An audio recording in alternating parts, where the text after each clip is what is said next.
चलिए दोस्तों, आज मैं आपको जो गणित बताने वाला हूं ना वो बहुत ही महत्वपूर्ण है, क्योंकि इस प्रकार के प्रश्न जो आपको दिखाई दे रहे हैं इसके मैं दो उदाहरण बताऊंगा और दोनों उदाहरण के माध्यम से आपको पूरा क्लियर हो जाएगा कि हम लाभ प्रतिशत या फिर हानि प्रतिशत कैसे निकालते हैं। देखिए प्रश्न थोड़ा से हटके है, हटके इसलिए बोल रहा हूं क्योंकि यहां पर मान लिया जाए, यहां पर देखिए वस्तु दिया हुआ है जैसे 20 वस्तु को बेचने पर, है ना, और यहां पर लिखा है 5 कॉपी, जैसे 20 कॉपी को बेचने पर 5 कॉपी के क्रय मूल्य के बराबर क्या होता है, यहां पर या तो लाभ होगा या हानि होगा।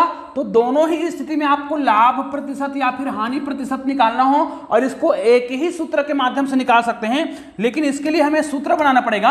तो चलो, अगर यहां पर लिखा है 20 कॉपी लिखा है, इसके बदला हम ये मानते हैं कि मान लिया जाए कोई एम वस्तु को बेचने पर, ध्यान दीजिएगा इसको हम सूत्र बना रहे हैं, तो एम वस्तु को यहां पर बेचने पर लिखा है तो बेचने पर ही एम वस्तु को बेचने पर एन वस्तु के क्रय मूल्य के बराबर, ध्यान दीजिएगा एन वस्तु के क्रय मूल्य के बराबर, यहां पर क्रय मूल्य लिखा है तो क्रय मूल्य के बराबर या तो लाभ हो या हानि हो। तो लाभ और हानि प्रतिशत दोनों ही आप एक ही सूत्र से निकाल सकते हैं। तो इसके लिए आपको क्या करना पड़ेगा, मैं जो बता रहा हूं उसको ध्यान से देखिएगा।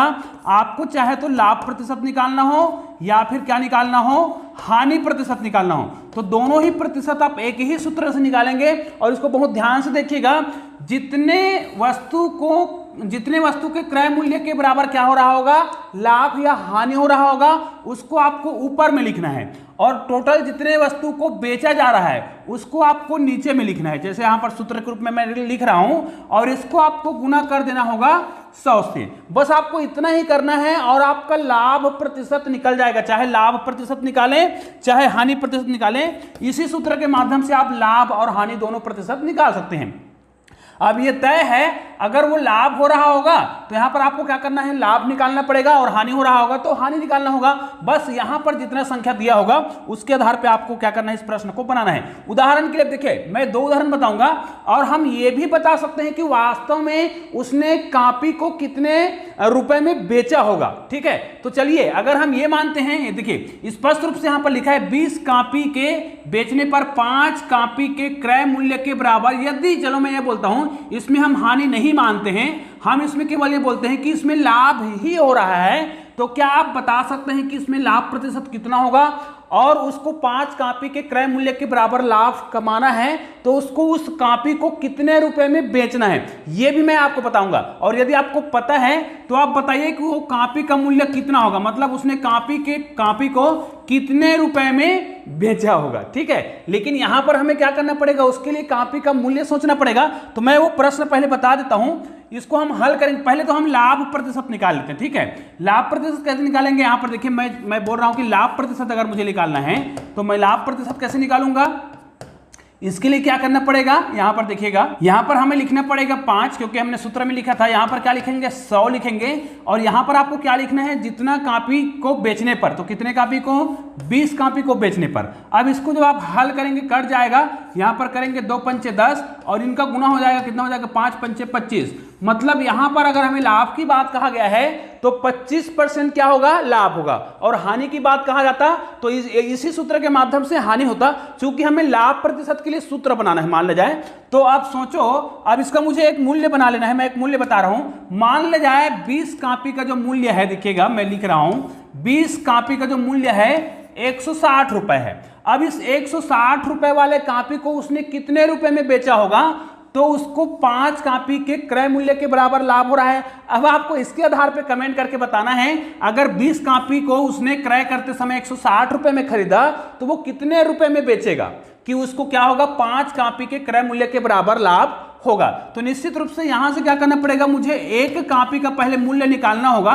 मैं आपको बहुत सरल तरीके से बता रहा हूं, एक कॉपी का मूल्य निकालेंगे तो क्या हो जाएगा, 160 बटे यहां पर क्या हो जाएगा, 20 हो जाएगा। इसको हम कटा देंगे, 2 8 16, मतलब यहां पर कितना आ रहा है, एक कॉपी का जो मूल्य है, ध्यान दीजिएगा, एक कॉपी का जो मूल्य है वो कितना आ रहा है, 8 रुपए आ रहा है। इसका मतलब यह है 5 कॉपी के बराबर, 5 कॉपी के क्रय मूल्य के बराबर, तो हर कॉपी को उसने 8 रुपए में खरीदा है और 5 कॉपी के क्रय मूल्य के बराबर लाभ हो रहा है। इसका मतलब अगर 5 कॉपी के बराबर क्रय मूल्य के बराबर लाभ हो रहा है तो 8 पंचे 40, मतलब ये कहा जाए उसको 40 रुपए का क्या हो रहा है, लाभ हो रहा है। तो भाई अब यहां से आप बहुत आसानी से इसका हल कर सकते हैं कि 40 रुपए का उसको लाभ हो रहा है, और इसको आप प्रूफ भी कर सकते हैं। जैसे लाभ प्रतिशत निकालना हो तो इसके लिए आपके पास एक और सूत्र होता है, मैं आपको बता रहा हूं, बहुत ध्यान से देखिएगा। जैसे हमें ये तो समझ आ गया है कि उसको क्या हो रहा है, 40 रुपए का क्या हो रहा है, लाभ हो रहा है ना। 5 कॉपी के क्रय मूल्य मतलब 40 रुपए का लाभ हो रहा है। अब यहां से मैं आपको एक चीज बता रहा हूं, जैसे लाभ प्रतिशत अगर आपको निकालना हो तो आपको क्या करना होता है, यहां पर लाभ लिख रहे थे आप, लाभ लिखेंगे और गुणित आपको यहां पर करना पड़ेगा 100, और यहां पर आपको लिखना पड़ेगा क्रय मूल्य। उदाहरण के लिए हमने क्या लिया था, 60 रुपए क्रय मूल्य लिया था, तो मैं यहां पर क्या लिखूंगा, 60 लिखूंगा। अब ध्यान दीजिए, यहां से आप दो चीजें कर सकते हैं। अगर लाभ दिया है तो लाभ प्रतिशत निकाल सकते हैं, और लाभ प्रतिशत दिया है तो लाभ निकाल सकते हैं। तो चलिए ये 40 रुपए लिखा है ना, उसको हम प्रूफ करके देखते हैं। कैसे प्रूफ करेंगे, ध्यान दीजिएगा।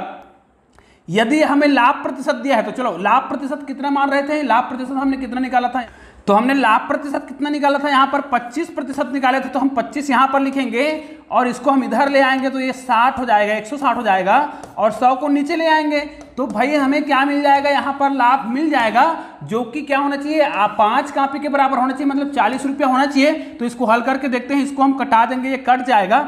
यहाँ पर क्या है, देखिए 10 है। अब इसको हम हल करते हैं, चलो 5 से भाग देते हैं, 5 दूनी 10 हो जाएगा, यहाँ पर 5 दूनी 10 हो जाएगा, तो यहाँ पर कितना हो जाएगा, 5 पंचे 25 और 2 अट्ठे 16। अब देखिए 8 पंचे 40 यहाँ पर भी आ रहा है, मतलब ये हमारा जो फार्मूला है उसके आधार पर 40 रुपये आ रहा है, जो कि बिल्कुल सही है। अब मैंने आपको ये कहा था कि वास्तव में अगर उसने 20 कॉपी को कितने रुपए में खरीदा था, शुरू में 160 रुपये में खरीदा था, और लाभ कितने रुपए का हो रहा था, 40 रुपए का, तो वास्तव में उसने उस कॉपी को कितने रुपए में बेच रहा होगा, तो यहाँ पर देख सकते हैं शून्य हो जाएगा, यहाँ पर हो जाएगा 2, मतलब 200 रुपए।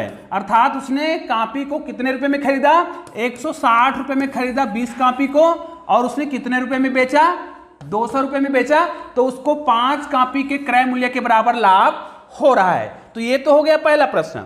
अब इसी प्रश्न को यदि हम थोड़ा सा चेंज कर दें और हानि प्रतिशत निकालना चाहें, तो यहां पर देखिए इसको मैं हानि प्रतिशत के रूप में कैसे निकालूंगा। सूत्र तो मुझे समझ आ गया है, चाहे मुझे लाभ निकालना हो या हानि प्रतिशत निकालना हो तो इसके लिए सूत्र एक ही है। जैसे यहाँ पर 6 है तो 6 को ऊपर में लिखेंगे और यहाँ पर 100 लिखेंगे, और यहाँ पर जो वस्तु दिया हुआ है जिसको बेचने पर लाभ या हानि होता है तो उसको हम नीचे लिखेंगे। अब इसको हम कटा देंगे, तो यहाँ पर क्या करेंगे, 3 से पहले कटाएंगे, 3 दूनी 6 और 3 पंचे 15, यहाँ पर बच गया है 5। अब इसको हम क्या करेंगे, इसको हल कर देते हैं। यहाँ पर देखिए 5 एकम 5 हो जाएगा, और ये 5 दूनी 10 और ये हो जाएगा 0। यहाँ पर कितना बच रहा है, 2 दूनी 4, मतलब यहाँ पर कितना आ रहा है, 40% आ रहा है। ध्यान दीजिए 40%। अब हानि बोल रहा है, यहां पर हानि बोल रहा है 6 आम के क्रय मूल्य के बराबर हानि हो रहा है। तो अब यहां से हमें क्या करना पड़ेगा, 15 आम को बेचने पर 6 आम के क्रय मूल्य के बराबर हानि हो रहा है, तो हानि प्रतिशत निकाल लिए। हमने हानि प्रतिशत तो निकाल लिया, लेकिन इसको हमें प्रूफ करना पड़ेगा। तो हम क्या करेंगे, एक उदाहरण लेना पड़ेगा हमें। तो चलिए हम यहां पर फिर से एक उदाहरण ले लेते हैं। मान लिया जाए 15 जो आम है, 15 आम का मूल्य जो है 150 रुपए है उदाहरण के लिए। तो भाई यहां से हम एक आम का मूल्य निकालना चाहेंगे, तो 150 बटे क्या हो जाएगा, 15 हो जाएगा, मतलब यहां पर क्या आएगा, 10 आएगा। मतलब एक आम का जो मूल्य है वो 10 रुपए है, और उसने ये कहा है 15 आम को बेचने पर 6 आम के क्रय मूल्य के बराबर घाटा हो रहा है, हानि हो रहा है। तो भाई आपको पता होना चाहिए 6 गुनी 10 करना होगा, है ना, इतना हानि हो रहा है। तो 6 दाम 10, 6 दाम कितना हो जाएगा, 60 हो जाएगा, मतलब 60 रुपए का क्या हो रहा है, हानि हो रहा है। तो भाई उसने 150 रुपए में जो आम लिया है उसको कितना रुपए में बेचेगा, तब 6 आम के क्रय मूल्य के बराबर उसको घाटा होगा। तो निश्चित रूप से आप क्या करिएगा, 150 रुपए में जिसको खरीदा गया है उसमें 60 रुपए का हानि करना है, मतलब आपको इसमें घटाना पड़ेगा। तो यहाँ पर घट जाएगा, यहाँ पर क्या हो जाएगा, 15 में 6 घटाएंगे तो 9 होगा। मतलब उसने क्या किया, 15 आम को कितने रुपए में बेचा, केवल 90 रुपए में बेचा, जबकि उसने खरीदा कितने रुपए में था, 150 रुपए में बेचा था। इसलिए उसको 6 आम के क्रय मूल्य के बराबर क्या हो रहा है, हानि हो रहा है। तो निश्चित रूप से आपको केवल और केवल एक ही सूत्र याद करना है। इस प्रकार यदि आपको लाभ या हानि प्रतिशत निकालना हो, इसमें हमने हानि प्रतिशत निकाला था, तो दोनों ही प्रश्न बनाने के लिए आपको क्या करना पड़ेगा, या तो आपको लाभ या फिर हानि दोनों का ही प्रतिशत निकालना हो तो आपको केवल एक ही सूत्र याद करना है जो मैंने बताया था। यहां पर देखिए, अगर इसको हम एम मानते हैं, एम वस्तु को बेचने पर, और n वस्तु के क्रय मूल्य के बराबर। तो आपको n को ऊपर लिखना है, यहाँ पर 100 लिखना है, यहाँ पर 100 लिखना है और यहाँ पर m लिखना है। और ऐसा करने से आपका लाभ या हानि दोनों प्रतिशत आ जाएगा। निश्चित रूप से आपको यह जो लाभ और हानि वाला कॉन्सेप्ट है बहुत आसानी से समझ आया होगा। हालांकि लाभ हानि के बहुत सारे कॉन्सेप्ट हैं, बहुत सारे प्रश्न हैं, और लाभ हानि से आपको किस प्रकार की वीडियो चाहिए मुझे कमेंट करके बताएंगे, तो निश्चित रूप से उस टॉपिक पर भी वीडियो बनाने का प्रयास जरूर करूंगा। निश्चित रूप से यह वीडियो बहुत उपयोगी है, इसलिए इस वीडियो को अधिक से अधिक शेयर जरूर करिएगा। चलिए दोस्तों, मिलते हैं एक और बेहतरीन वीडियो के साथ, तब तक के लिए जय हिंद, जय भारत।